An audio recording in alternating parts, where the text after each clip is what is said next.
Жылқының бас сүйегі. Ботай жылқысы қолға үйретілген голоцендік жылқының өкілі. Жылқының маңдайы кең, дөңес қырлы, шүйдесі және тұмсығы жақсы дамыған. Басқа қырынан қарағанда екі ұшы иілген сызықша тәрізді пішінді көруге болады. Жылқының өрнектелген бақай сүйегі. Ғұрыптық сипаттағы көрнекті әшекей. Осындай бұйымдарды жасауға жылқының бақай сүйектері таңдап алынған.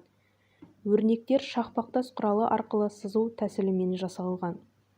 Зигзагтар үлгісіндегі және параллель сызықтар, толқынды үзік сызықтар түріндегі өрнектер бедерленген. Салпыншақ. Салпыншақтың имегі тұтаспаған сақинаны құрайтын, қимасында доғал сымнан дөңгелене жасалған. Төменгі жағына екі аттың силуэттік пішіні дәнекерленген. Тұрақты қалыпта көлемді. Негізіне қарай жуандаған және доғалдана созылған жалы бар мойны көрсетілген. Ол маңдайына салбырап түсетін сына тәрізді кекілге ұласады. Тұмсығының ұшы аз ғана қисайып, созылған жолақ тәрізді, көзі дөңгелек пішінде. Ауыздық. Ұштары үзеңгі түрінде аяқталған ауыздық. Сым темірдің үзеңгі тәрізді ұшына қарай ұласқан жерінде дөңгелек саңылау бар. Қимасында дөңгелек сымнан жасалған. Ауыздық. Ауыздық қимасында дөңгелек темір сымнан жасалған. Соңы үзеңгі тәріздес пішінде. Соңының жоғарғы бөлігінде сулық кигізілетін дөңгелек өтпелі саңылауы айтарлықтай жуандау байқалады. Сулықты ауыздық. Толықтай құйылған, кескіні тік төрт бұрышты сымнан жасалған. Ортасы және ұштары дөңгелек етіп жуандатылған. Сыртқы жақтарының беті жиі орналасқан сызықшалар арқылы безендірілген. Ауыздықпен қатар жүретін пішіні у тәрізді сулықтың ұштары тұйықталған. Ұштарында дөңгелек саңылау тесіктері бар. Ат әбзелінің бөлшектері. Басында қиылған конус тәрізді іші қуыс ұңғысы бар. Төменгі бөлігінде сіргелеуге арналған ұзынша өтпелі саңылау жасалған. Ұңғының жоғарғы ұшы сақина тәрізді. Бұйымның жоғарғы бөлігі таутекенің көлемді бас мүсіні түрінде жасалған. Екі мүсін де бір құйма пішінінде құйылған. Бұл туралы олардың бірдей салмағы мен бөлшегіне дейін ұқсас көлемдерінен байқауға болады. Бұйымдар құйып шығарылғаннан кейін қосымша өңдеуден өткізілген. Екі таутекенің де басы төмен түсірілген. Олар мүйіздерімен бірлесіп, шиыршыққа бұралған бұрама пішінді құрайды. Басы шағын, әсем, ауыз сызығы мен көзі ірі бадам жаңғағының пішіні түрінде көрсетілген. Мүйізі ірі, соңына қарай тарыла түседі. Мүйізінің барлық аумағы керту әдісімен безендірілген. Мүйіз негізінің ішкі жағында сопақша етіп қиылған пішіндегі құлағы бейнеленген. Мойны әсем жасалған, созылыңқы, мойын бұлшықеттері көрсетілген. Қапсырма. Қапсырманың пішіні S тәрізді, беті полиморфты өрнектермен безендірілген. Сулықты ауыздық. Қимасында дөңгелек сымнан жасалған екі құрамалы ауыздық. Сыртқы жағынан қарағанда ауыздықтың соңғы жақтары үзеңгі тәрізді пішінде істелген. Темір сымның соңына қарай ұласқан жерінде дөңгелек саңылау бар. Сулықтардың пішіні доға тәрізді, екі жерден тесілген. Соңғы жақтары тырнақ тәрізді пішінде сүйірленген. Сулықтар. Сулықтар металл сім тәрізді типке жатады. Үш тесігі бар, жоғарғы ұшы иілген. Ұштары бір жағынан жиектері жұмыр, ұзартылған тікбұрыш түрінде безендірілген. Ал бір шеті сүйір. Ат әбзелінің бөлшектері. Басы бедерленген, миниатюралы балта пішініндегі жүген жиынтығының тізбекті әшекейлері. Грифонның басы түрінде безендірілген. Грифонның жекелеген бөліктері. Мақты, балсыры анық көрсетілген тұмсықтары қатты иілген. Сыртқы пішінін құрайтын білікшелі бедері бар үлкен көзі, бедерлі дөңгелек құлағы, көзінің астында тұмсық пен құлақтың ортасында орналасқан кішкене шығыңқы ұрты әсіреленіп сипатталған. Сулықтар жуан сымтемірдің кесіндісінен жасалған, орта тұсы жуандатылған және екі дөңгелек тесіктері бар. Сымтемірдің бір ұшы жуандатылған, ал екінші ұшы тұяқ түрінде аяқталып жасалған. Сулықтар орталық бөліктің қимасы сопақша, сулықтың бір ұшында грифонның басы және екінші ұшында қабанның басы бейнеленген. Бейнелер екі жақ шетінде бірдей бедерленген және бөлшектерді мұқият нақыштау деңгейі әртүрлі. Қабанның басы өте ықшам. Қабанның басы ось бойымен созылған. Бадам тәрізді көзі және дөңгелек құлақтары көрсетілген. Тұмсығы созылыңқы және танаулары анық бейнеленген. Грифонның тұмсығы иілген әрі мығым, үлкен бадырақ көздері бар. Шағын ғана құлақтары, құлақ пен тұмсықтың ортасындағы кішкене ғана жағы бейнеленген бас мүсін. Сулықтың ортасында орналасқан екі тесік бар. Сулық орталық бөлігі қимасында сопақша, екі ұшы грифондардың бастарымен безендірілген. Бейнелер ерекше мұқияттылықпен бедерленген. Көлемді тұмсығы иілген, үлкен бадырақ көзі бар. Шағын ғана құлақ және құлақ пен тұмсықтың ортасындағы дөңес жағы көрсетілген. Сулықтың орта тұсы жуандатылған және онда дөңгелек пішінді екі саңылау тесік бар. Сулық екі ұшы жануардың басы түрінде жасалған, өзекше түріндегі қос сулық. Сулықтың бір ұшында жылқының басы, ал екінші ұшында қиял-ғажайып грифонның бас мүсіні орналастырылған. Көздері жіңішке бедерлі білікшемен қоршалған сопақша пішінде, тұмсығы созылған. Грифонның аузы азу тістері көрінетіндей терең ойылған. Жақ сүйегі көрсетілген. Құлақтары үшбұрышты пішінде жоғары көтерілген. Жануарлардың мойындары да анық көрсетілген және созылған пішінде. Шүйдесінің сызығы мен төменгі бүйір бөлігі мойынның қимасында бадам тәрізді пішінде көрінетіндей етіп жасалған. Қапсырмалар ат әбзелінің бөлшектері. Бөрі тұмсықты, дене тұрқы мысық тектес жыртқыстың сақина тәрізденіп оратылған қалыптағы мүсіні түрінде жасалған көлемді қапсырма. Жыртқыш бір қырынан көрсетілген, оның созылған аяқтарының табандары ортада түйіскен қалыпта бейнеленген. Арандай ашылған аузында азулары анық көрсетілген. Көздері бадам пішінді, үш бұрышты құлақтары мойынға қарай жымиған. Ұзын құйрығының ұшы бұратылып, денесіне жабыстырылып сомдалған. Тырнақтары ұзын етіп көрсетілген. Тұтастай алғанда, схемалы түрде жасалған жылқының тұяғы түріндегі пішінді көрсетеді. Айылбас белдіктің айылбасы түріндегі бұйым. Жалпы сұлбасы грифонның басы пішіндес етіп жасалған. Оның беткі бөлігінде көптеген жануарлар бейнеленген. Беткі қабатының ортасында жүгірген қалыпта бейнеленген қабан бар. Сондай-ақ мұнда үш таутекенің, бөрінің және бұғының басы бедерленген. Бір жануарды бейнелеген сызық келесі жануардың құрамдас бөлігі етіп пайдаланылғаны анық көрінеді. Бұл композиция аңдық стиль сипатындағы үлгі және бұл үлгі жұмбақ сурет деген атаудың күрделілігіне байланысты туындаған. Айылбас белдіктің айылбасы түріндегі бұйым. Жалпы сұлбасы грифонның басы пішіндес етіп жасалған. Оның беткі бөлігінде көптеген жануарлар бейнеленген. Беткі қабатының ортасында жүгірген қалыпта бейнеленген қабан бар.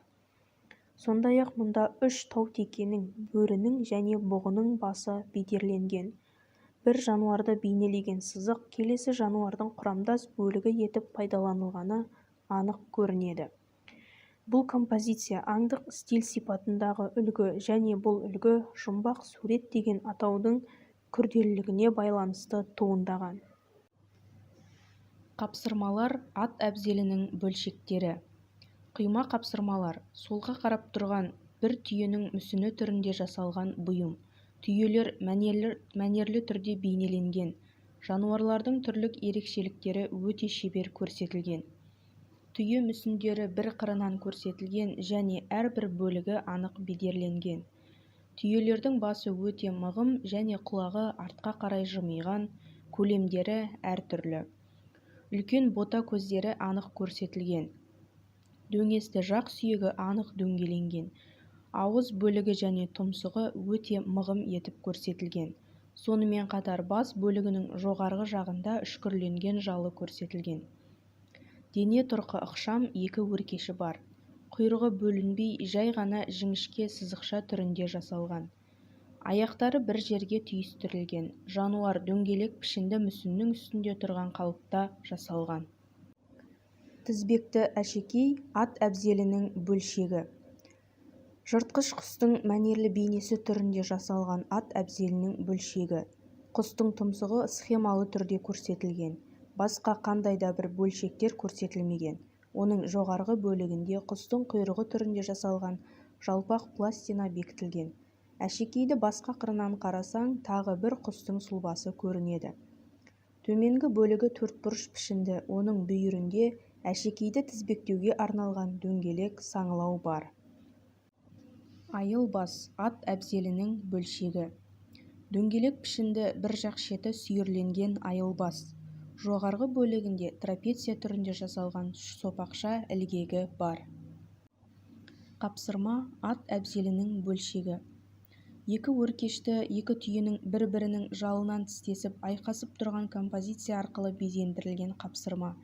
Түйелердің мүсіндері бір жақ қырынан көрсетілген және әрбір дене мүшелері анық бедерленген.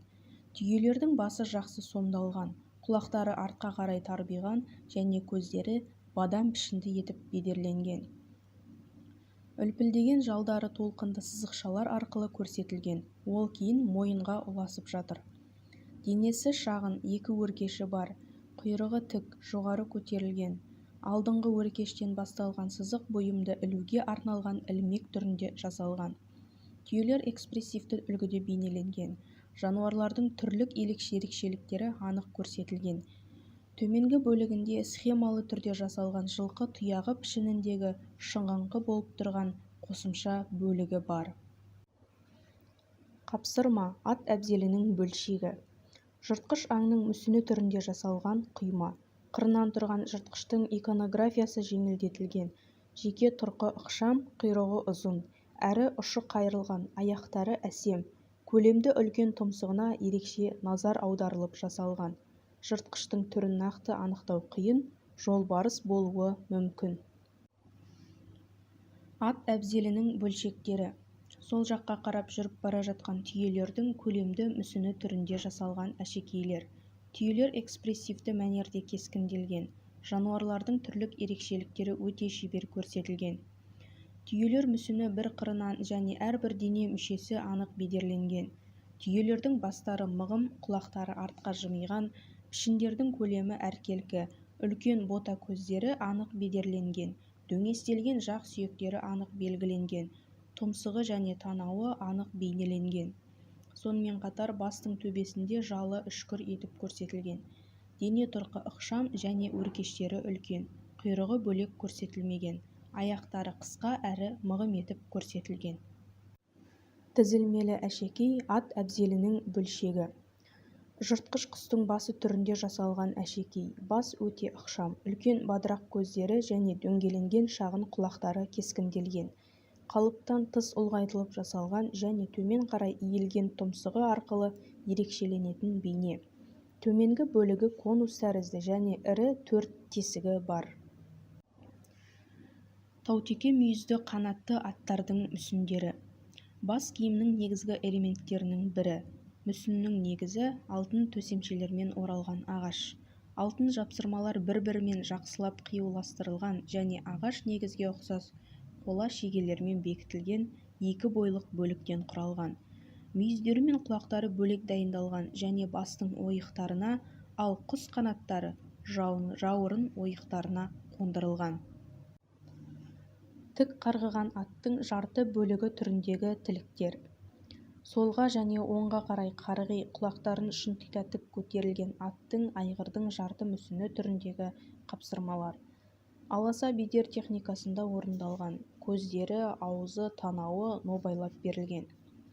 Жақ сүйегі сызықпен көрсетілген, құлағы артқа жымырайған, маңдайына кекіл түскен. Ұзын жалы 4-5 тұтамға бедерленіп бөлінген, ал кекіл шаштары иір сызықтармен көрсетілген. Қабырғаларын орақ тәріздес қылып қысып жаншу арқылы жасалған. Аттардың алдыңғы аяқтары сесті күйде жоғарыға көтерілген. Мысық тұқымдас жыртқыш пен таутекенің арпалысы бейнеленген салпыншақ. Таутеке мен мысық тектес жыртқыштың арпалысы мәнерленіп бедерленген. Жыртқыш бір қырынан тұрған қалыпта бедерленген. Оның денесі доғал пішінде, аяқтары түзу, мойны мен басы артқа қарай бұрылып және таутекенің мүйізін тістеп тұрған кейіпте сомдалған. Таутекенің мүсінінде тек оның басы ғана бедерленген, мойны ұзын, басы әдемі етіп сомдалған. Бадам пішіндес шағын көзі, аузы, танауы, ұзынша үшбұрыш пішінді құлағы көрсетілген. Мүйіздің түбі маңдай мен құлақ аралығында көрсетілген. Мүйіздің жиектері бедерленген доға тәрізді иілген қалыпта сомдалған. Арқардың басы бейнеленген салпыншақ. Негізі өрнекті ұзынша цилиндр түрінде жасалған. Одан төмен мүйізі мен сақалы шиыршықтала келген тұяқты аңның басы салынған. Арқардың басы бір жақ қырынан тегіс және сопақша пішінде сомдалған. Арқардың басының әр бөлшегін толық мәнерлеп суреттеу арқылы бұйымды жасаған. Арқардың басы кіші, көз қиығы бадам дәні тәрізді, тұмсығы делдиген, жақ сүйегі жіңішке және ұзынша етіліп, ал құлағының түбі жуан, ұшы үшкірленіп бедерленген. Ірі мүйіз бедерлі және серіппе түрінде артқа қарай қайырылған. Мүйіздің ұшы желке тұсына келіп тіреліп тұр. Сақалы анық көрсетілмеген және мүйізінің айналасында жұқа моншақтар бар. Қиял ғажайып аң бейнесі түріндегі салпыншақ. Өрнек композициясы жатқан қалыпта бедерленген қиял ғажайып аңның көлемді мүсінінен және оның аяқ жағында қарама-қарсы сомдалған самұрықтың бастарынан құралған. Қиял ғажайып аңның дене тұрқы құйрығы қайырылып тұрған мысық тектес жыртқыштың денесі және басы полиморфты. Басы нақышты, жыртқышқа тән, қоңқақ танаулы бет әлпет, сопақша көлемді көз және жапырақша пішінді кішкене құлақтары бедерленген. Ұзын мойынды самұрықтың басы иіліп, күрделі өрнекті көрсетіп тұр. Тұмсығы көлемді және төмен қарай иіліп тұр. Жалы қысқа және түзу. Үш бұрышты айдары жалдан біршама биік етіп көрсетілген. Аттың маңдай әшекейі. Мысық тектес жыртқыштың және самұрықтың басы бейнеленген аттың маңдай алды әшекейі. Мысық тектес жыртқыштың басы көлемді, жалпақ етіп сомдалған және бадырайған көздері қарашықсыз бейнеленген. Жыртқыштың келбетін үшкір көлемді құлақтары, трапеция пішінді мұрны және кішкентай ғана етіп бедерленген ауызы толықтырып тұр. Шабуылдап тұрған қалыптағы самұрықтардың тырнақтары жыртқыштың иегінің астына бекітілген. Самұрықтардың арқа тұстары және алдыңғы аяқтары түйістіріліп бедерленген. Самұрықтың бастары өте көркем бейнелі, ауызы ашық, танауы кең, көздері бадырақ және бедерлі жалдары бар. Бүркітбасты самұрық бейнеленген әшекей. Самұрықтың тұмсығы көлемді етіп жасалған және төмен қарай иілген, көзі бадам пішінді және кекілі үлкен, ұшы үшкір етіп сомдалған. Кекілдің төменгі жағында қатпарлы тізбек түріндегі жал көрсетілген. Екі жағында арқардың басы бейнеленген сулық. Сулықтың екі ұшы арқардың басы түрінде әшекейленген. Арқардың басы сопақша пішінді, жалпақ етіп және бір жақ қырынан суреттелген. Арқардың шағын ғана қылый көзі, үлкен танауы, ұзынша жақ сүйегінің ұшы шүйірленіп, аяғы көрсетілген және құлағының төменгі бөлігі жуан ұшы үшкір етіп сомдалған. Маңдайы кең, мүйізі бедерлі және артқа қарай серіппе түрінде оратылып, ұшы желкесіне тіреліп тұр. Сақалдың сұлбасы бастың жоғарғы жағына мүйізге қарсы бағытта оратылып көрсетілген және сырты алтынмен қапталған. Құйысқан. Ердің сырғып кетуін болдырмайтын ат әбзелінің бөлшегі. Үстіңгі жағы түрлі пішінді металл қаптамамен жабылған қайыстың жіңішке жолақтарынан тұрады. Қаптамалар оймаланған өсімдік тектес өрнектермен безендірілген. Үзеңгі. Сақина тәрізді пішіндегі үзеңгі. Қимасында дөңгелек темір сымнан жасалған. Жоғарғы бөлігі сүйір. бұл жерде белдік өткізуге арналған шағын сопақша саңылау ойылған. Басқышы тегіс, доға тәрізді иілген. Ер. 4 бөліктен тұратын құрама қаптамасы бар ер-тұрман. Ердің алдыңғы қасы 3 бұрыш пішінді және ықшам. Артқы қасы дөңгелек етіп жасалған.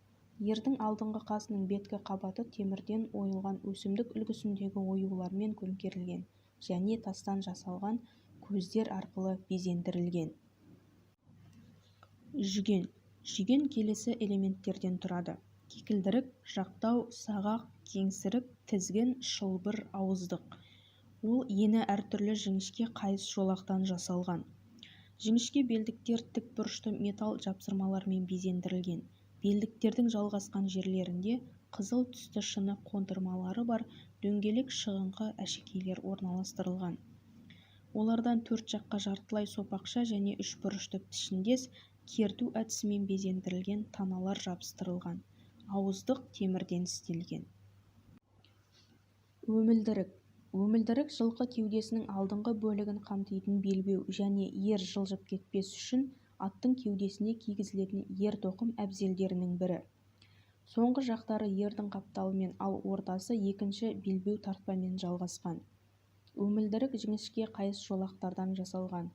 Оның бетіне өсімдік тектес өрнектермен безендірілген сәнді металл қаптамалар бекітілген. Белбеудің соңында бір жағынан ірі металл тоғасы бар. Қайысты үзеңгі. Пішіні ұзынша арка тәрізді. Қабырғаның үстіңгі жағында жіңішке жолақ, сыртында фестондық сызбасы бар. Басқышы тегіс, ортаңғы бөлігі кеңейген сопақша түрінде безендірілген. Астыңғы жағында 3 бұрышты дөңес және одан әр жаққа кететін жұмырланған шиыршықты өзіндік ерекше сәнді элементі бар.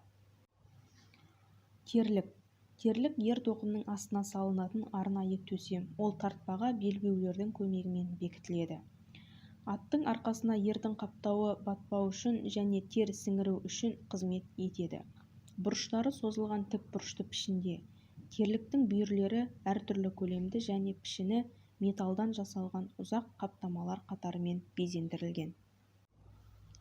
Тартпа. Аттың ер-тұрманын тартып бауырына қысып тұруға арналған тартпа белдемше. Тартпа өңделген қайыстан жасалған және металл сәнді қаптамалары бар. Қаптамалар тегіс 4 бұрышты және тік 4 бұрыш пішінді доға тәрізді тесіктермен безендірілген.